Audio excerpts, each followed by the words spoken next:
Irmãos, graças a Deus, nós vamos estar dando prosseguimento à temática da provisão que o Espírito de Deus faz de liderança para o povo de Deus.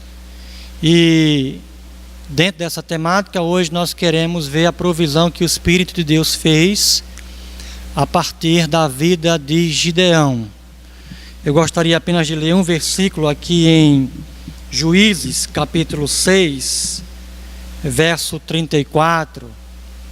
Juízes, capítulo 6, verso 34, onde vamos trabalhar então, a partir desse texto, um critério pelo qual Deus escolhe pessoas para estar à frente do seu povo, e como esse critério, irmãos, não só nos faz sensíveis a esta ação divina de prover liderança para o seu povo, mas como que esse critério também, como povo de Deus, deve nos conduzir, ou na condição de liderados. Ou seja, é um critério que diz respeito tanto a líderes quanto a liderados, uma vez que é um critério que dele se utiliza o Espírito de Deus para a formação de liderança, para chamado para a liderança, enfim. Juízes capítulo 6, então, verso 34, a palavra do Senhor diz: então o Espírito do Senhor apoderou-se de Gideão, e ele, com toque de trombeta, convocou os abiezeritas para segui-lo. Senhor, nossa preocupação aqui é glorificar o Teu grande nome, Senhor. É que a Tua glória seja exibida pela loucura da pregação. Quem exibe a glória é Tu mesmo, Senhor. A nossa oração é que decidas fazer isto nesta noite. E assim a exibição da Tua glória traga glória para o Teu grande nome. Dando-nos Tua iluminação, para que a exibição da glória traga efeito para o nosso coração, Senhor. Em nome de Jesus é que nós oramos. Amém e amém. Irmãos, nós vivemos numa sociedade que padroniza certas fraquezas, padroniza certos defeitos, certas deficiências, e a partir dessa padronização, do estabelecimento desses defeitos, dessas deficiências, dessas faltas de capacidade, se atrela então, a partir dessa padronização, que o indivíduo não é capaz de realizar determinada tarefa. Deixe-me dar um exemplo um tanto corriqueiro. Pense num contexto de casamento. E, como é típico, os pais vão aconselhar a filha, vão sugerir critérios pelos quais a filha deve se guiar quando está para escolher um homem para contrair um relacionamento duradouro e aí, quem sabe, até um casamento. Um dos critérios mais em voga hoje é se este homem tem dinheiro. E aí a sugestão é exatamente essa, de que se esse homem tem dinheiro, ele pode lhe dar um casamento feliz.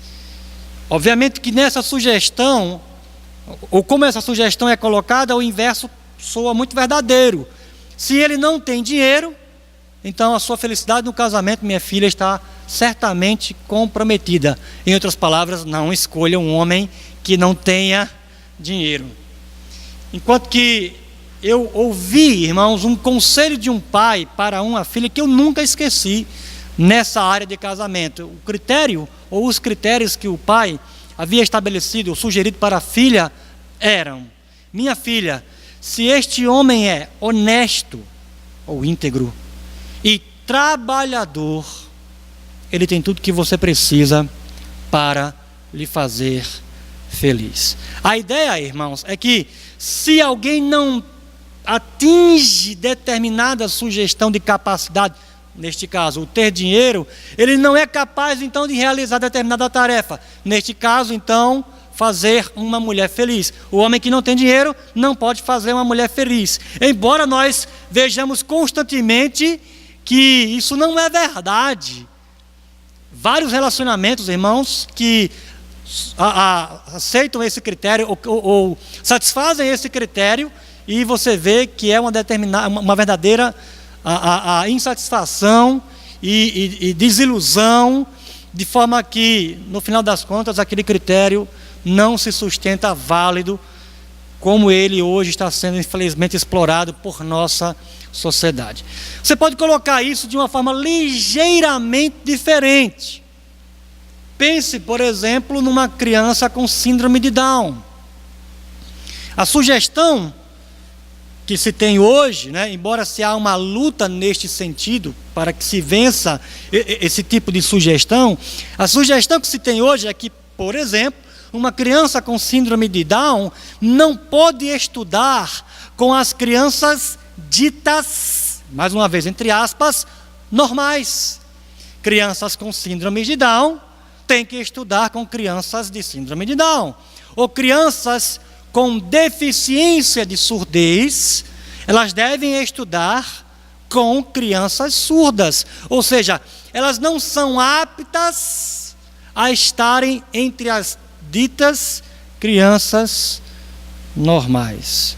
E aí nós temos vários projetos hoje, irmãos, em andamento, projetos práticos, com escolas de inclusão, mostrando que esse critério não é válido. Ou seja, que essa suposta deficiência, como a sociedade gosta de categorizar as pessoas e tornar as pessoas, portanto, a partir de serem portadoras dessas deficiências inaptas, nós temos prova hoje de que isso não é verdadeiro.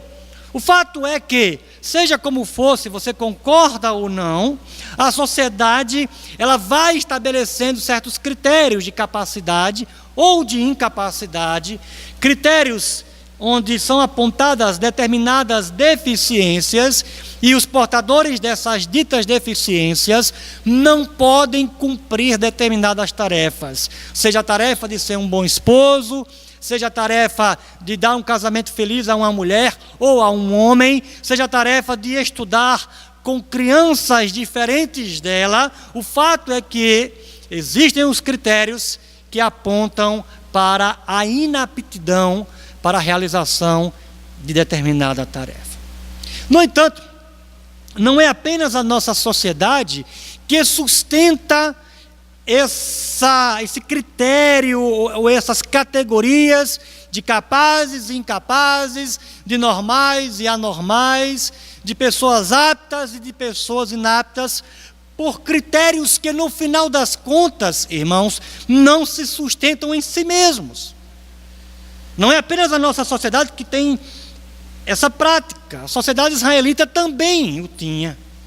Aliás, quando nós olhamos para o livro de Juízes, uma das preocupações do autor é mostrar como esses juízes, como estes homens e mulheres, pelo menos uma nós temos, Débora, não satisfaziam os critérios convencionais de capacidade. Os critérios que eram considerados critérios seguros para aquela sociedade. Por exemplo, você tem um juiz que trabalha com a mão esquerda, e isso era considerado um defeito. Já outro juiz era filho de uma relação sexual ilícita. Já Débora, irmãos, é mulher, o que por si só já a colocava na condição de incapaz de ser um instrumento de Deus para o seu povo. Veja, portanto, que a sociedade muda, sim, os critérios podem variar, sim, mas a prática é a mesma. Se você não está dentro de determinadas condições ditas normais, ou que provam que você é capaz, então você é inapto para determinada tarefa. Quando nós olhamos, irmãos, para o livro de Juízes, o autor está preocupado em mostrar isso. Olha, está aqui o critério humano, está aqui a concepção da sociedade, está aqui o homem que Deus escolheu, está aqui a mulher que Deus escolheu, não satisfazendo tais critérios. E por quê? Na verdade, irmãos, Deus usa tais critérios, ou melhor, Deus usa a associação que existe entre esses critérios e fraqueza. A relação é essa. É que se você não satisfaz esses critérios, você é uma pessoa fraca, você é uma pessoa inapta. E isso é tão forte que não apenas aquela sociedade pensa daquela forma, mas o próprio indivíduo portador da dita deficiência ou incapacidade começa a acreditar piamente que de fato ele é incapaz. Qual é a grande surpresa do livro de Juízes nesse sentido, irmãos? A grande surpresa é que Deus se utiliza desses critérios de fraqueza, critérios que fazem aquela sociedade acreditar que aquele indivíduo é inapto, critérios que fazem o próprio indivíduo acreditar desta forma que ele é inapto e que nesta condição de fraqueza criada pela sociedade, Deus vai chamar aquele homem e aquela mulher. Dentre os juízes que nos são relatados, de longe, Gideão é aquele em que o autor mais enfatiza o critério presente da fraqueza. Se tem alguém mais inapto, de acordo com critérios humanos, de acordo com a conveniência da sociedade, este indivíduo, ou este juiz, é a pessoa de Gideão. Mas está lá Deus, irmãos, chamando exatamente este, que seria o mais portador de fraquezas convencionadas, para que Deus glorifique o nome dele, através do que ele vai fazer por meio da vida de Gideão. O que eu quero meditar com os irmãos nesta noite é exatamente a respeito desse critério de fraqueza. Um critério, irmãos, no mínimo chocante, misterioso, para não dizer contraditório, não é? Se Deus vai usar alguém, Deus vai escolher o mais apto, Deus vai usar o critério do mais capaz, e Deus aqui inverte essa ordem humana, pelo menos seria a nossa concepção, de que quanto mais uma pessoa é capaz, mais Deus deve se utilizar desta pessoa, escolher essa pessoa, chamar essa pessoa para fazer a sua obra. E aí, à medida que nós estivermos refletindo sobre o uso divino na vida de Gideão, do critério da fraqueza, como condição para ser líder, capacitado pelo Espírito, eu gostaria que nós estivéssemos sempre tendo 3 ideias em mente. Primeiro, como é que Deus lida com a fraqueza dos seus líderes, ou com a fraqueza daqueles que ele chama para a liderança.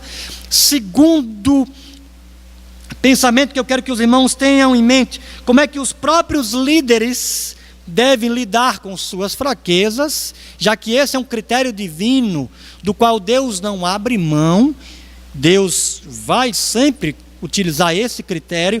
E terceiro pensamento que eu quero que os irmãos estejam considerando, é o que é que a igreja, ou os liderados, devem aprender a partir desse critério pelo qual Deus chama pessoas à liderança e pelo qual Deus continua a usar essas pessoas na liderança do povo de Deus. A partir disso, então, a partir dessas 3 considerações, a primeira verdade sobre a importância da fraqueza como critério para que Deus chame pessoas para serem líderes no seu povo, através do Espírito, e continue a usar essas pessoas, a primeira verdade que eu quero considerar, irmãos, é a própria necessidade da fraqueza.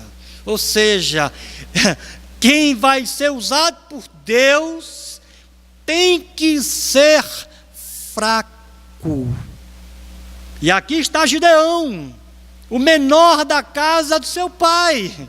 Tanto é que quando ele chama, aliás, quando ele recebe a chamada divina, irmãos, primeiro critério, não tem lógica, eu sou o menor da casa do meu pai. O que ele está dizendo? Olha, eu sei dos critérios de capacidade que a minha cultura me ensinou, e definitivamente eu sou o que menos satisfaz esse critério de capacidade.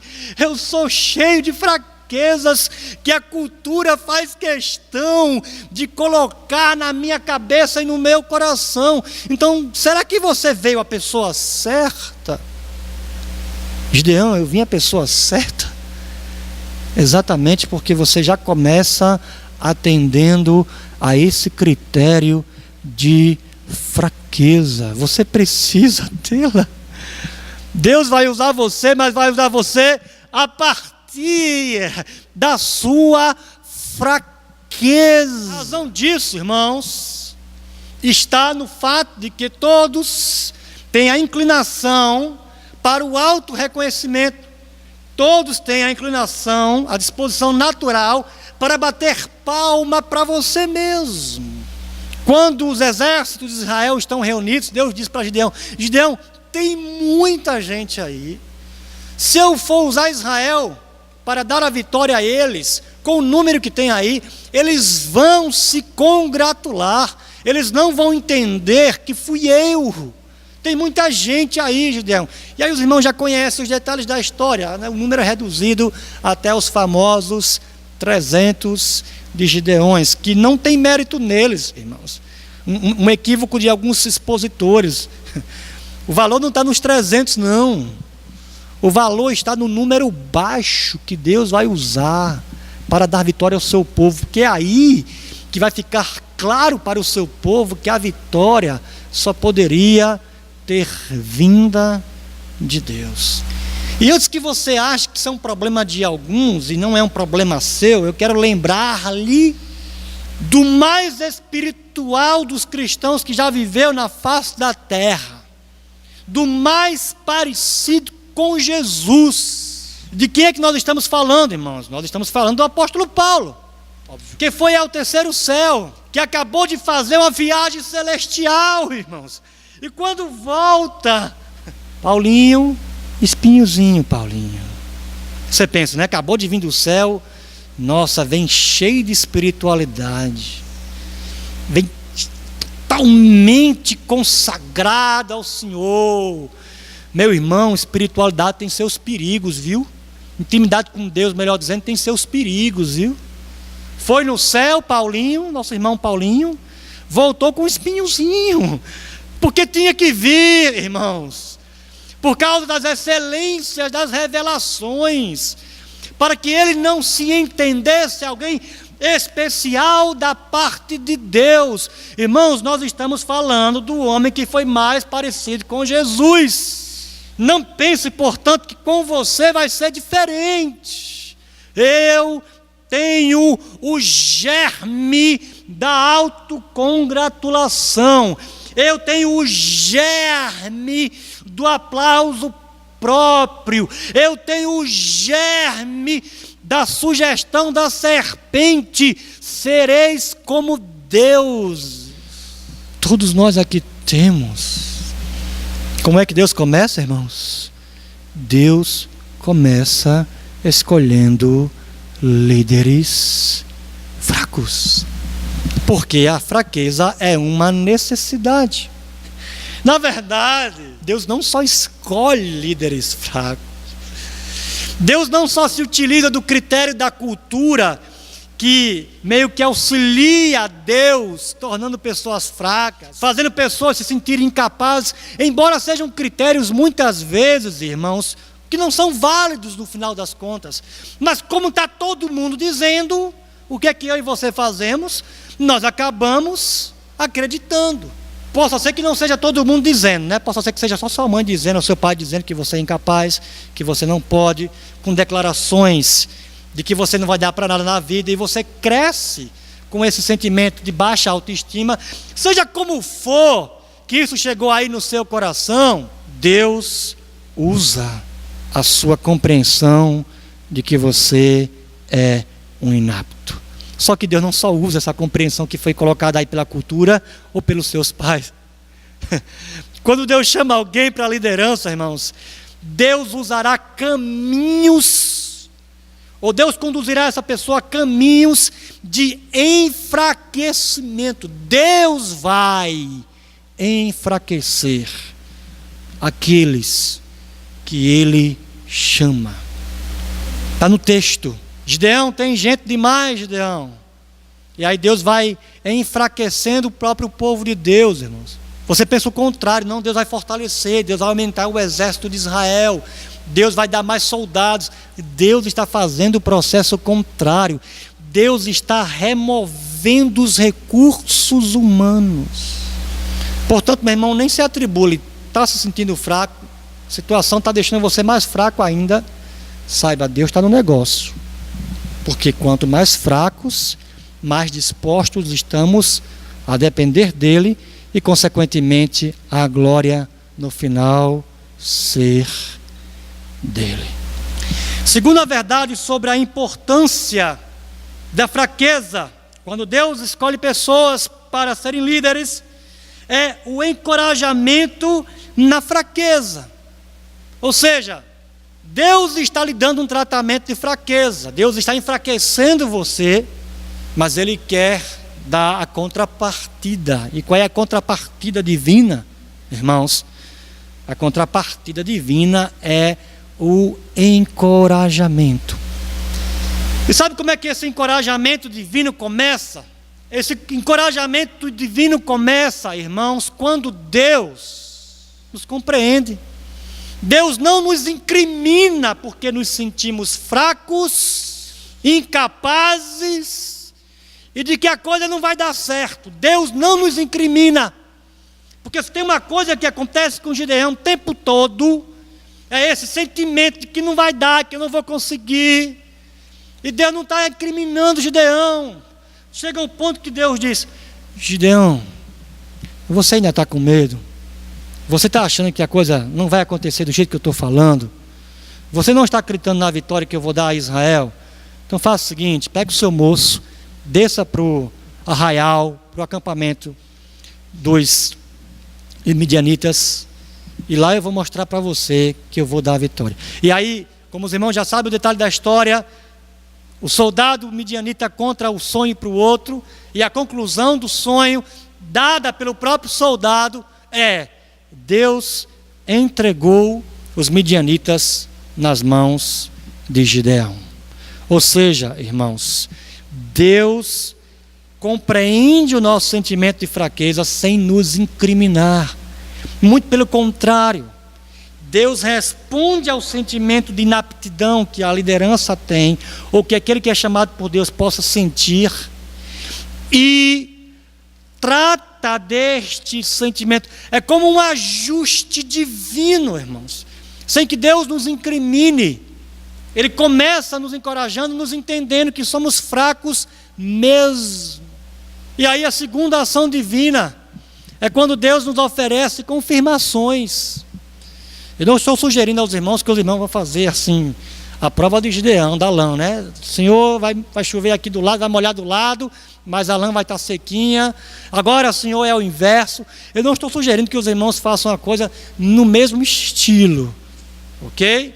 Mas o que eu estou dizendo, irmãos, é que uma das formas de Deus nos encorajar é dar confirmações de que Ele de fato está conosco. E diante dessa verdade de que Deus oferece encorajamento na fraqueza, eu gostaria de colocar algumas implicações, pelo menos duas delas. Primeiro, reconheça que você precisa de encorajamento. Eu já tive a oportunidade de conviver com alguns cristãos que eram tão crentes, tão fortes, tão maduros, tão espirituais, lembrando os irmãos que lá em 1 Coríntios, o grupo dos espirituais era o mais complicado. Eram aqueles que tinham assim uma comunhão com Cristo tão direta, irmãos, que não precisavam dos homens, né? Esses espirituais são os cristãos que mais me metem medo. Às vezes é preferível o carnal, porque o carnal está ali dizendo, demonstrando a fraqueza, mas admitindo que é fraco. O dito espiritual tem a fraqueza, ainda se sente forte. É mais problemático de você lidar.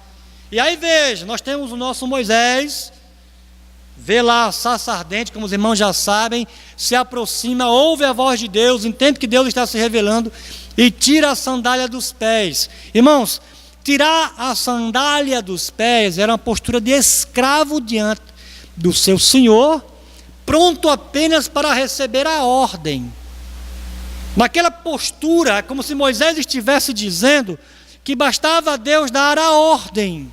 E aí, quando Deus começa a dar a ordem, Moisés vai lutar com Deus não atrás de capacidade, mas para convencer Deus de que ele é incapaz. Moisés é incapaz. E a conclusão de Moisés, no final, depois de toda a promessa divina, depois de todas as dádivas divinas, a conclusão de Moisés é: mande outro, envie outro. Irmãos, o fato é que não basta apenas receber a ordem de Deus para fazer alguma coisa. Nós somos tão fracos que nós precisamos de encorajamento para fazer até o fim aquilo que Deus nos chamou para fazer. E se é assim, comece admitindo que não basta receber a ordem, não basta receber o chamado divino, você tem que receber constante encorajamento.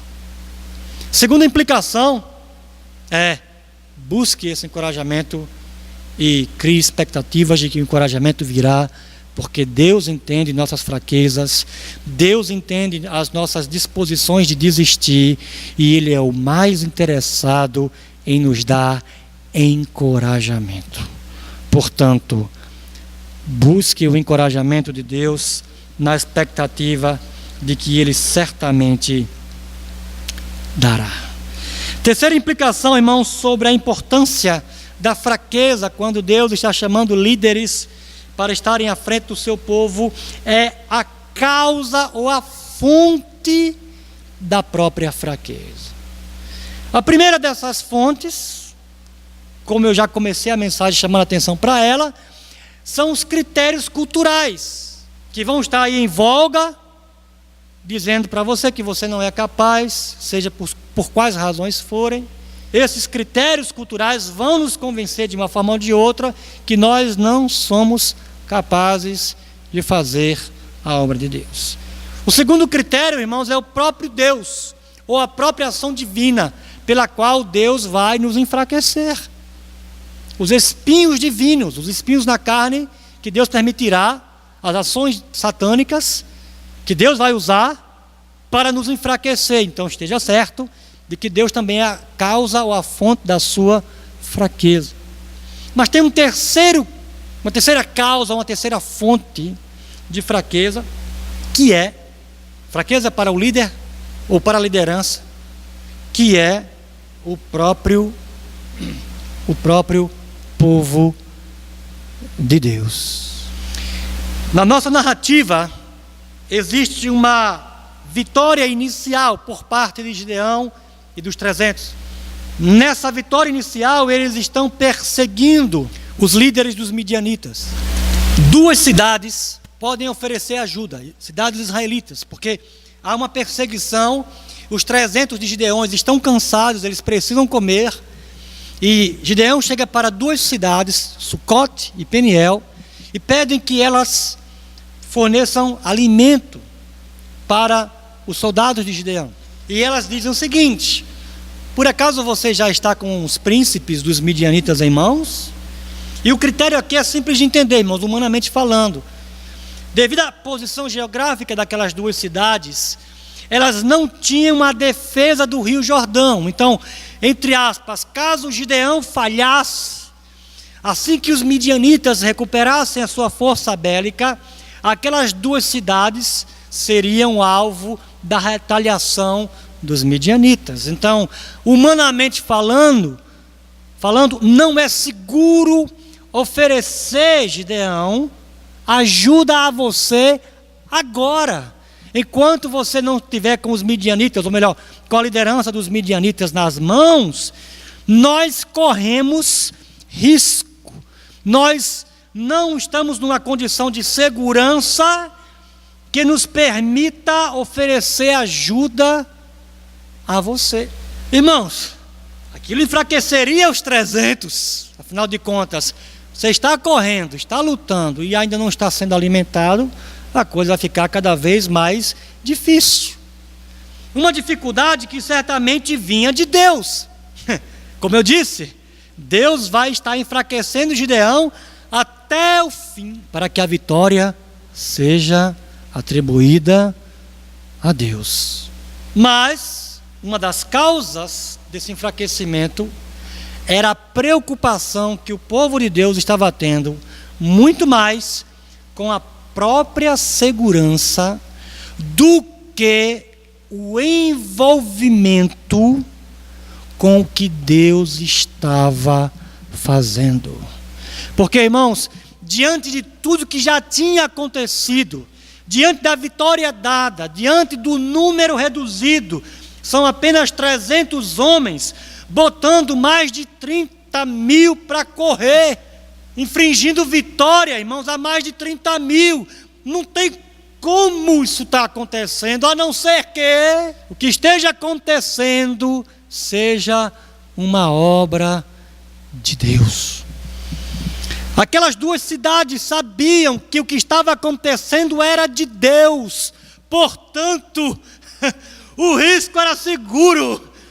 Porque se tem um risco que é seguro, é o envolvimento com a obra de Deus, diante dos sinais que Deus está dando, de que aquela obra é dele. Vale a pena, meu irmão, se arriscar, o risco é seguro. Quando Deus está dando evidências de que quem está fazendo a coisa é Ele. Mas qual foi a reação daquelas cidades? Mas no final das contas, se eu não estiver com tudo bem assegurado, se todos os nós não estiverem amarrados, se todas as seguranças previamente firmadas não forem concretas, eu não me envolvo. Tudo bem, você não se envolve. Pode ter certeza que Deus vai usar o seu não envolvimento para enfraquecer a liderança, porque Ele vai usar o enfraquecimento. Mas aí, irmãos, eu gostaria de considerar algumas implicações disso. Na verdade, não só disso, mas de tudo que eu disse até agora. Para os liderados. Primeira implicação: você será, na condição de liderado, enfraquecido. Os irmãos sabem por que é que Deus coloca líderes à frente do seu povo? Um dos motivos, irmãos, é estabelecer modelo. Quem é líder no povo de Deus é modelo, ou seja, a matemática é muito simples. O que Deus está fazendo na vida do líder, Ele intenciona fazer na vida de todo o seu povo. Por que é que Deus coloca um líder à frente da igreja parecido com Jesus? Para que toda a igreja cresça na semelhança a Cristo. Então, no final, o que você vê Deus fazendo na liderança, certamente Deus fará nos liderados. Então, se Deus enfraquece a liderança, é porque Deus vai enfraquecer os liderados. Então, o que Deus está fazendo aqui com Gideão, na verdade, Deus estava fazendo com o seu próprio povo. Não é à toa que começa com aquele número de milhares do exército de Israel, e Deus vai enfraquecendo o próprio povo dele, e fica só com 300. Claro que ao fazer isso, Deus estava enfraquecendo o próprio Gideão, para que a glória no final fosse toda de Deus. Está sendo enfraquecido, meu irmão, mesmo sem ser líder, pelo menos líder formalmente na igreja, não estranhe. Se Deus enfraquece os líderes, quanto mais Ele o fará nos seus liderados. Essa é a primeira implicação. Deus enfraquece os liderados. Porque o que Deus quer fazer na vida dos liderados também é para a glória dele. O critério não poderia ser diferente. Como é que Deus glorifica seu nome nos seus líderes, enfraquecendo os seus líderes, para aquilo que Ele faz através dos líderes seja para a glória dEle? Como é que Deus vai glorificar o seu nome entre os liderados, enfraquecendo os liderados, para que aquilo que Ele faça entre os liderados seja para a glória dEle? Portanto, não estranhe se Deus enfraquecer você, embora você seja apenas, entre aspas, um liderado. Segunda implicação: encontre encorajamento no encorajamento dos líderes. A maneira como Deus está lidando com a minha liderança, particularmente, quanto mais eu vejo Deus enfraquecendo a minha liderança, e mais eu vejo Deus glorificando o nome dEle através do enfraquecimento da liderança, é evidência de que Deus está com a minha liderança, e que se Deus está com a minha liderança, Ele vai me conduzir, porque Ele está conduzindo aqueles que estão diante de mim como modelo, e como aqueles que estão adiante, que vão à frente, que mostram o caminho. Portanto, irmãos, quando Deus está enfraquecendo liderança, e os liderados estão testemunhando isso deve servir de encorajamento.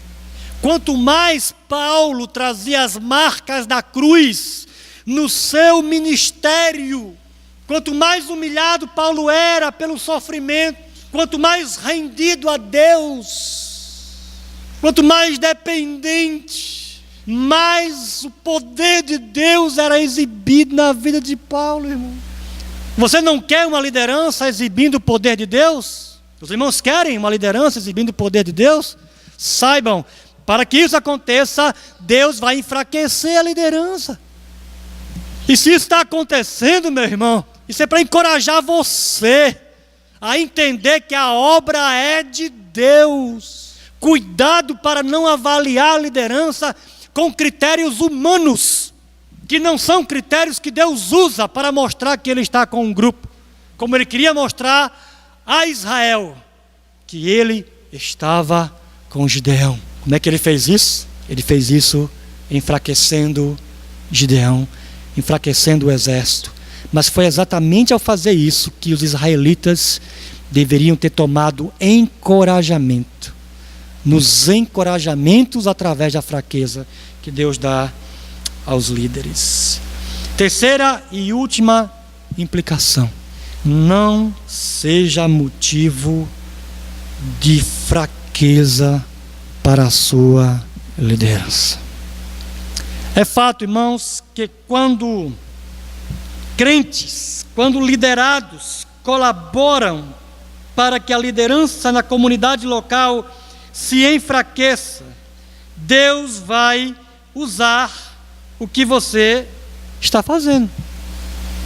Você se recusa a se envolver com a igreja, você se recusa a se envolver com os ministérios da igreja, você se recusa a socorrer a igreja da forma que você pode. Isso vai enfraquecer a liderança, certamente. E Deus vai usar isso, porque Ele sempre usa a fraqueza. Mas não é negócio para você, meu irmão, ser fonte desta fraqueza. Hebreus capítulo 13, versos 17 e 18 diz: obedeçam aos seus líderes e submetam-se à autoridade deles. Eles cuidam de vocês como quem deve prestar contas. Obedeçam-lhes, para que o trabalho deles seja uma alegria e não um peso, pois isso não seria proveitoso para vocês. Irmãos, no final Deus deu vitória a Gideão, Deus deu vitória a Israel, Deus deu vitória, ou melhor, glorificou o seu nome, mas não foi negócio para as cidades de Sucote e Peniel não terem participado da obra de Deus.